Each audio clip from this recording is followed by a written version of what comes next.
55% of people in the US that make 60 grand or more are living check to check.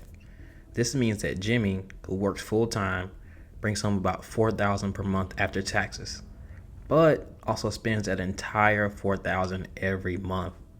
This leaves $0 left over. It's unfortunate because as Jimmy was on the highway on the way to work, his car broke down. He gets quoted $1,500 for the repair, which he doesn't have, and he gets a phone call from his boss letting him know he's been laid off. Welcome to the 2023 recession. Hey, I'm Rashad and you're watching Finance is Key. In this video, I'll share 5 things to avoid during the 2023 recession. Hit the subscribe button so you never miss out on new videos. Number 1, the first thing to avoid during the 2023 recession is buying the unnecessary. When things are going well, the checks are coming in, the market is booming, we can get a little lax when it comes to our budget. Whether it's trying out that new fancy restaurant, that Challenger Hellcat wide body, or those red bottom heels, we all have our desires, but sticking to our budget is a must, especially during a recession. Remember Jimmy? Right, he didn't think he needed a budget until an unexpected expense spiraled him into debt. Establishing a budget can be broken down into simple steps. Knowing exactly how much you make, know your fixed expenses like rent, insurance, and utilities, allocating an allowance for fun spending, target at least 10% to save each month, check your bank account daily, rinse and repeat. But avoiding buying the unnecessary is not enough to bulletproof your finances during a recession, which leads to number 2, avoid using your credit card. Now this one may be a little bit controversial since there are cards that give you rewards and cash back, but the reality is you tend to spend more when using credit versus your own money. This is before we even get into those outrageous APRs. Have you ever looked at your credit card statement in disbelief?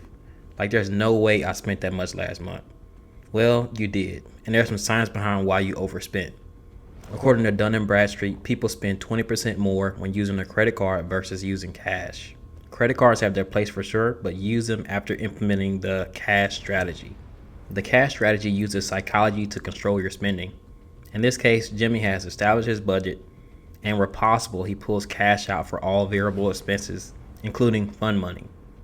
When Jimmy goes to the mall and spends $100 on a new pair of shoes, the money physically leaves his hand, and he can feel in real time his wallet getting smaller.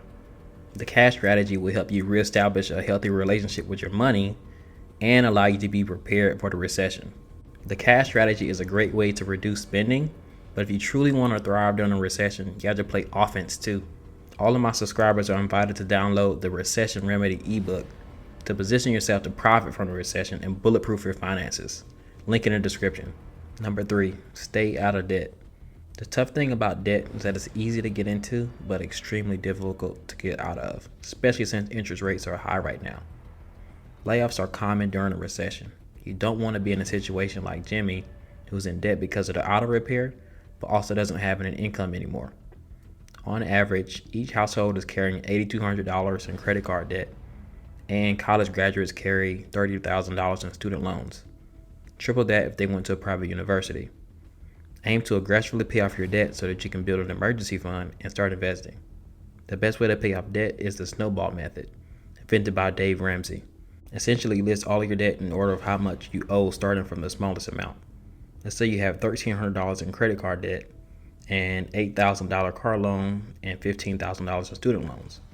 Regardless of the interest rate, pay down the smallest debt, the credit card, and make minimum payments on the other debts.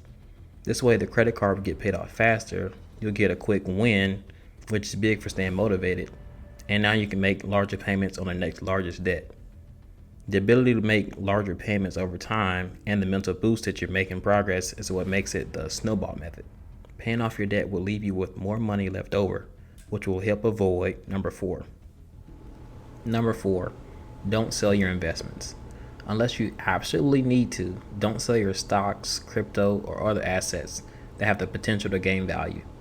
During a recession, assets typically decrease in price as people become afraid of the future. Most people panic in this situation. You work hard to invest leftover cash, and now you see that 30% of your wealth is gone. The fearful instinct may be to sell to get value out of what's left, but this is the worst time to sell. Recessions on average last 10 months. Take a look at this chart. It's the S&P 500 from 2018 to 2022. As you can see, in March of 2020, we had a relatively short recession, but pay attention to the rebound. A sharp drop, then a boom afterwards. Those that can hang on for the ride will ultimately win in the end.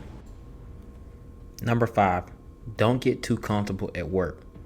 Layoffs tend to increase during recessions. For most people, this has the highest impact of any effect of a recession.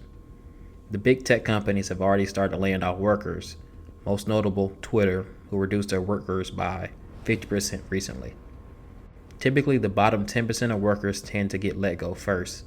Ensure you're not at the bottom in terms of work ethic and performance. Quiet quitting, which is doing the bare minimum for your given job, is a surefire way to get let go when a recession hits. Not only that, it's also a good idea to dust off your resume. Make sure it's up to date in case you need to start looking for other places to work. Ultimately, keeping your job is one of the most important ways to bulletproof your finances during the 2023 recession.